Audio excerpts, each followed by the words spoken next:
Sudah bertahun-tahun Farid Kamil memilih untuk berdiam diri. Di mata umum, dia adalah seorang suami yang tabah, seorang bapa yang penyayang, dan seorang pelakon berkaliber yang sentiasa tampil kemas di hadapan kamera.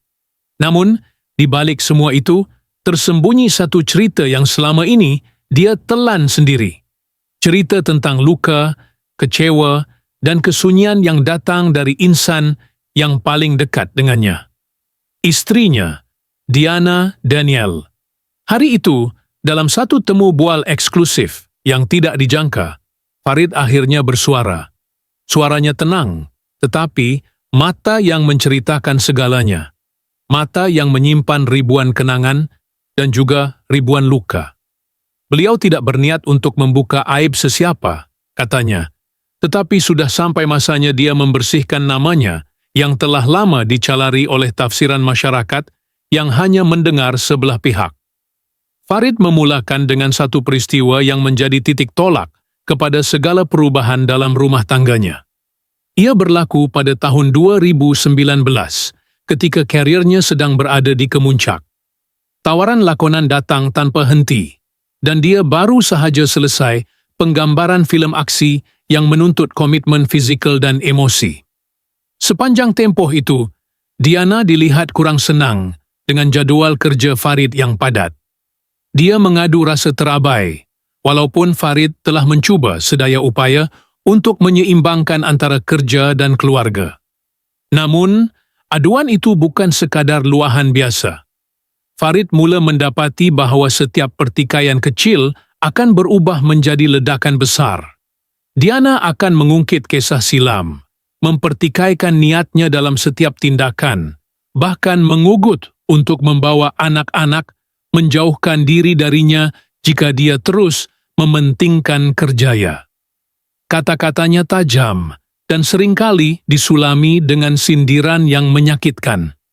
Farid pada mulanya menganggap ini hanyalah tekanan sementara, tetapi lama-kelamaan ia menjadi pola yang berulang. Pada tahun berikutnya, Farid berkata bahawa dia mula merasa dirinya seperti orang asing di rumah sendiri. "Saya hidup, tetapi tidak benar-benar ada," katanya sambil memandang kosong ke arah kamera. Diana tidak lagi berbicara dengan nada lembut seperti dahulu. Semua perbualan menjadi pendek, dingin, dan penuh syarat. Dia mengawal semua yang boleh dan tidak boleh dilakukan Farid, dari siapa yang boleh dihubungi, sehinggalah skrip mana yang boleh diterima. Jika Farid melawan, maka malam itu akan sunyi dengan perang dingin atau lebih buruk, dengan suara jeritan dan tangisan yang menggugat jiwa. Satu peristiwa yang masih menghantui Farid adalah ketika dia dimalukan di hadapan rakan-rakan industri pada satu majlis anugerah. Diana, yang pada waktu itu jelas tidak bersetuju dengan pakaian yang dipilih Farid, satu tuxedo hitam ringkas, tiba-tiba meninggalkan acara secara demonstratif. "Dia buat macam saya ni memalukan dia," kata Farid perlahan. "Padahal, saya cuma mahu bergaya sebagai suami yang bangga dengan kejayaan malam itu." Peristiwa itu menjadi bahan bualan ramai, tetapi Farid diam. Dia telan semua cemuhan, menganggap dirinya lelaki yang kuat kerana tidak membalas dengan amarah. Namun, kekuatan itu ada hadnya. Farid turut berkongsi bagaimana dia sering dipersalahkan atas hal-hal yang tidak dapat dikawal. Jika anak demam, dia akan dipersalahkan kerana kononnya membawa tenaga negatif ke dalam rumah. Jika ada projek yang gagal, Diana akan menyindir kononnya Tuhan sedang membalas kesalahan yang disembunyikan. Lama-kelamaan, Farid merasakan dirinya hilang harga diri. Bukan kerana kegagalan, tetapi kerana dia sentiasa menjadi kambing hitam dalam apa juga keadaan. Apa yang menyedihkan, katanya, adalah apabila anak-anak menjadi saksi kepada semua itu. Farid tidak mahu mereka membesar dengan tanggapan bahawa cinta itu menyakitkan. Dia mahu anak-anak melihat bahawa ayah mereka pernah cuba, pernah berjuang, tetapi juga pernah hancur dalam diam. Walaupun dari luar perkahwinan mereka tampak seperti pasangan ideal, bergaya, bergandingan di karpet merah, tersenyum dalam gambar, namun hakikatnya jauh berbeza. Saya tidak nafikan, ada juga saat-saat bahagia, tapi ia semakin jarang dan semakin palsu, katanya dengan jujur. Kata Farid, apa yang lebih menyakitkan adalah apabila masyarakat terus menyalahkannya, menuduh dia tidak cukup baik untuk wanita seanggun Diana. Tapi siapa yang tahu, malam-malam saya menangis sendiri di bilik tamu, sebab istri sendiri kata, saya tidak layak jadi bapa kepada Afarda. Farid diam sejenak dalam temu bual itu, seolah-olah menahan sesuatu yang telah lama ingin dilepaskan. Dia mengusap belakang tengkuknya, satu kebiasaan yang tidak disedarinya setiap kali mengenang saat getir. Jari-jarinya tampak gemetar halus, bibirnya kering, dan matanya merenung jauh, seperti menonton semula satu babak lama yang menyakitkan. Saya masih ingat satu malam, katanya perlahan. Saya balik lewat, bukan sebab keluar bersukaria, tapi kerana lelah di set penggambaran. Saya masuk ke rumah dengan perlahan, harap tak kejutkan sesiapa. Tapi baru buka kasut, saya dengar suara dia dari ruang tamu. Oh, balik pun kau. Muka macam baru kena halau. Farid ketawa kecil, tetapi tawanya tidak membawa makna gembira. Bayangkan, itu sambutan saya selepas seharian mencari rezeki. Pada malam itu, dia duduk sendiri di dapur, gelap, hanya disinari cahaya peti sejuk yang terbuka. Di dalamnya cuma ada sebotol air mineral dan roti keras. Diana telah keluar makan bersama teman-temannya tanpa meninggalkan sepatah nota atau pesanan. Farid menyuap roti itu perlahan, seolah-olah ia adalah simbol kasih yang sudah tidak hangat lagi. Saya tak marah, katanya. Saya cuma rasa hilang. Dalam dunia yang serba laju, ramai lupa bahawa selebriti juga manusia. Farid, dengan gaya rambut kemas dan senyum yang selalu terlihat di kaca TV, pernah berdiri dalam bilik air selama sejam hanya kerana tidak mampu menghadapi ruang tamu. Ruang yang kini penuh dengan ketegangan dan dinding yang tidak lagi bercakap. Dalam senyap itu, dia memerhati dirinya di cermin. Ada uban baru, ada kerutan yang belum wujud 2 tahun lalu. Saya nampak lelaki yang saya tak kenal, katanya. Saya nampak lelaki yang kalah dalam rumah sendiri. Satu malam, ketika anak lelakinya demam dan meracau memanggil ayah, ayah, Farid meluru ke bilik, hanya untuk melihat Diana sedang tidur nyenyak dengan earphone di telinga. Dia angkat anak itu perlahan, peluk erat, dan duduk di sofa. Dalam kepekatan malam, Farid menyanyikan lagu yang selalu dinyanyikan ibu sewaktu kecil. Suara perlahan dan penuh rawan. Dalam pelukan itu, dia menyedari bahawa satu-satunya yang mengingatkan dia masih ada cinta adalah anak-anak. Mereka tidak tahu drama yang sedang berlaku. Mereka cuma tahu ayah akan sentiasa datang bila dipanggil. Anak-anak saya jadi nyawa saya, Farid mengaku. Tapi saya juga tahu, jika saya terus bertahan dalam senyap, mereka akan belajar bahawa cinta itu bermakna bertahan dalam penderitaan. Saya tak mahu itu. Bukan sekali dua Farid memandu kereta tanpa arah, hanya untuk mencari ketenangan. Pernah satu malam, dia berhenti di tepi jalan berhampiran Masjid Negara. Dia duduk di dalam kereta, radio dimatikan, memandang ke arah lampu jalan yang redup. Saya tanya diri sendiri, adakah saya masih lelaki? Adakah lelaki patut duduk dan diam bila hatinya dilukai berulang kali? Katanya dengan nada hampir berbisik. Ketika Farid menyentuh soal doa, suasana menjadi sunyi. Dia menyambung, setiap malam sebelum tidur, saya akan berdoa. Tapi bukan doa minta pulihkan hubungan. Saya doa supaya hati saya jangan mati. Sebab bila hati mati, kita bukan manusia lagi. Yang paling menyayat hati adalah satu peristiwa kecil, tetapi penuh makna. Pada ulang tahun perkahwinan mereka yang ke-10, Farid sediakan makan malam sederhana. dengan lilin dan bunga ros putih, bunga kegemaran Diana. Tapi malam itu, dia tunggu hampir 3 jam. Diana tak balik. Dia cuma hantar mesej, "Maaf, dinner dengan kawan-kawan. Next time lah." Farid padam lilin satu persatu dan makan sendiri sambil menatap kerusi kosong di depannya. Malam tu saya rasa saya meraihkan perpisahan, bukan ulang tahun. Farid bukan malaikat, dia akui. Ada kalanya dia emosi, tertekan, terkeluar kata-kata yang tidak sepatutnya. Tapi dia juga manusia, yang mencuba, yang berdoa, yang berdiam, bukan kerana takut, tapi kerana ingin menjaga apa yang pernah indah.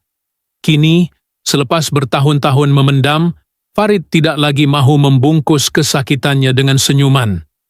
"Saya tak minta simpati," katanya. "Saya cuma mahu orang tahu, diam saya bukan kosong. Ia penuh cerita. Dan setiap cerita, ada luka yang tak pernah kelihatan dari luar." Farid membetulkan duduknya. Di bawah cahaya studio yang lembut, wajahnya tampak tenang, tetapi hanya di permukaan. Matanya sesekali mengerling ke sisi, seolah-olah masih menimbang-nimbang sama ada apa yang baru saja dikongsikan itu sudah melampaui had yang sepatutnya atau sebenarnya baru menyentuh permukaan luka. Saya tahu, bila saya mula bersuara, akan ada yang tanya, "Kenapa sekarang? Kenapa tidak dari dulu?" Farid berkata, sambil bermain-main dengan cincin di jari manisnya, cincin yang kelihatan sudah longgar, seperti hubungannya kini. "Tapi, apa yang orang tak tahu, ada perkara yang saya belum bersedia nak ceritakan. Mungkin, belum masanya." Suasana menjadi tegang seketika. Kamera menangkap perubahan halus pada air mukanya. Senyumannya tidak sepenuhnya hilang, tetapi kini berubah menjadi sesuatu yang sukar ditafsir, antara ketabahan dan keraguan, antara seseorang yang masih mencintai dan mungkin sedang belajar melepaskan. Farid menyebut tentang satu kejadian, tetapi tidak menjelaskan secara terperinci. "Pernah sekali saya ke luar negara atas urusan kerja, cuma seminggu. Tapi bila saya pulang, ada sesuatu yang berubah. Rumah itu sama. Perabot sama, tetapi rasa dalam rumah itu bukan lagi rumah saya." Dia berhenti, memejam mata seketika. "Saya takkan cerita apa yang saya jumpa malam tu. Cukuplah saya katakan, sejak hari itu, saya bukan lagi lelaki yang sama." Wartawan yang mewawancara hanya mampu menahan nafas, tapi Farid tidak meneruskan butiran itu. Dia biarkan tergantung, seperti bingkai gambar tanpa imej. Ruang kosong yang mengundang ribuan kemungkinan. Saya selalu cakap dengan diri sendiri, jangan cepat buat kesimpulan. Tapi kadang-kadang, bila satu demi satu kebetulan terjadi, kita mula tertanya, berapa banyak lagi yang saya tak tahu? Dia menggambarkan tentang satu malam sunyi, apabila telefon Diana terjatuh dari sofa. Skrin retak, notifikasi bersusun, tetapi satu mesej dari nombor tanpa nama membuatkan Farid membeku. Saya tak buka, saya tak baca. Tapi naluri seorang suami, naluri itu lebih kuat dari kata-kata. Dan seperti biasa, dia diam selepas itu. Tak ada nama, tak ada pendedahan, hanya petunjuk, cukup untuk mengganggu fikiran pembaca. Ketika ditanya tentang hubungan mereka kini, Farid mengangkat bahu. "Kami masih berhubung, demi anak-anak. Tapi sama ada saya masih seorang suami, atau cuma seorang pelakon tambahan dalam hidup dia, itu saya pun tak pasti." Jawapan itu lebih menyakitkan daripada pengakuan putus. Ia membayangkan kekaburan, bayangan kesetiaan yang mungkin hanya tinggal di satu pihak dan satu hubungan yang terus bergerak tanpa arah. Dan tentang Diana sendiri, Farid tidak pernah menyebut namanya secara terus sepanjang temu bual. Dia hanya menggunakan kata ganti. "Dia, istri saya, orang itu." Seolah-olah dengan menyebut nama pun akan membuka semula sesuatu yang tidak mahu disentuh. Paling menyentuh adalah satu memori yang Farid simpan baik-baik. Satu bingkai gambar lama di tepi katilnya. Gambar mereka berdua di hari pernikahan. Katanya, setiap kali saya nak buang gambar tu, saya tak jadi. Mungkin sebab saya masih percaya ada kita dalam aku. Tapi, ketika ditanya adakah gambar itu masih di sana, Farid hanya menjawab, saya simpan. Tapi, bukan di rumah ini. Setiap jawapan yang diberi Farid, seolah-olah satu pintu yang terbuka sedikit, dan kemudian ditutup perlahan-lahan. Bukan untuk menyembunyikan, tapi untuk menjaga apa yang belum sedia untuk dilepaskan. Dia tidak memburukkan sesiapa, tidak menyalahkan secara terus. Tapi setiap kata-kata, setiap jeda, dan setiap pandangan mata membawa satu beban cerita yang belum selesai. Farid menamatkan sesi itu dengan satu ayat yang sederhana, tapi cukup kuat menggugah. Ada orang minta kita sabar, sebab konon-kononnya semua akan baik. Tapi ada luka yang bila disimpan terlalu lama, dia tak sembuh, dia bernanah. Dan dia bangun, menyarung jaket, membetulkan jam di pergelangan tangan, seolah-olah kembali menjadi Farid Kamil, yang semua orang kenal di layar kaca. Tapi hanya dia tahu, siapa sebenarnya lelaki yang tinggal di balik senyum itu. Malam itu, Farid memandu sendiri tanpa arah. Lampu jalan menari perlahan di cermin kereta. Hujan turun rintik-rintik. Bukan lebat, tapi cukup untuk mencipta satu irama tenang yang mengiringi fikirannya yang bersimpang siur. Dia membiarkan radio senyap, hanya bunyi enjin dan nafas sendiri menemani. Di dashboard, terletak sekeping kertas kecil, nota tulisan tangan yang sudah hampir lusuh. Dia menulisnya dulu, ketika hatinya masih percaya bahwa semuanya boleh diperbaiki. Satu pesanan untuk dirinya sendiri. Kalau esok masih ada, jangan biar hari ini memusnahkan semuanya. Namun malam ini, dia hanya memandang nota itu. Tidak membacanya lagi, tidak menyentuhnya.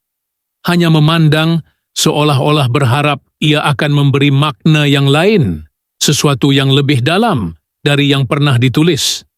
Di satu simpang lampu isyarat, dia ternampak sepasang suami istri menyeberang jalan sambil mengangkat anak kecil dalam pelukan. Suara tawa anak itu menembus kaca kereta, walaupun jauh.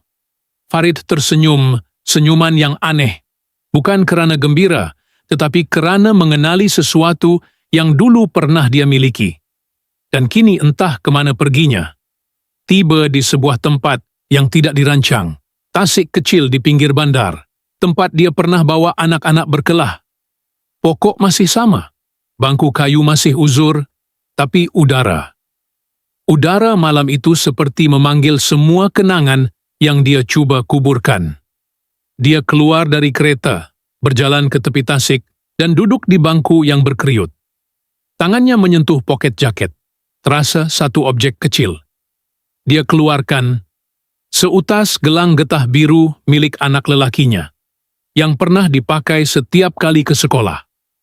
Gelang itu longgar dan sudah hilang warna, tapi di situ tertulis 3 huruf kecil, ditulis dengan pen marker. I. Tertinggal huruf A, tapi Farid tidak pernah mahu betulkan. Di saat itu, dia rasa mahu menangis, tapi tidak. Air mata itu tidak keluar, hanya kelopak mata yang berat dan dada yang sesak dengan rindu, marah, takut, dan pasrah. Semuanya bercampur dalam satu rasa yang tidak bernama. Telepon bimbitnya bergetar perlahan. Satu mesej masuk. Diana. Anak tidur. Esok ada latihan bola pukul 9. Kalau kau lapang, datang. Tiada emoji, tiada nama, hanya mesej. Satu baris yang terlalu ringkas, tetapi terlalu syarat. Farid membalas, tidak. Dia hanya menatap skrin itu lama, sebelum meletakkan telepon di sebelah dan kembali memandang tasik. Airnya tenang, seperti hatinya yang pura-pura damai. Dalam kegelapan itu, seekor burung meluncur rendah di permukaan air, mengukir riak kecil yang hilang seketika kemudian. Tiada siapa tahu kemana burung itu terbang selepas itu. Dan Farid juga tidak tahu kemana perasaannya akan membawanya esok, lusa, atau setahun dari malam ini. Malam semakin larut. Angin bertiup lembut. Farid masih di situ. Dan di suatu tempat dalam pikirannya yang paling sunyi, satu soalan terus berulang tanpa jawaban. Adakah ini pengakhiran, atau hanya permulaan yang tak pernah aku sedar?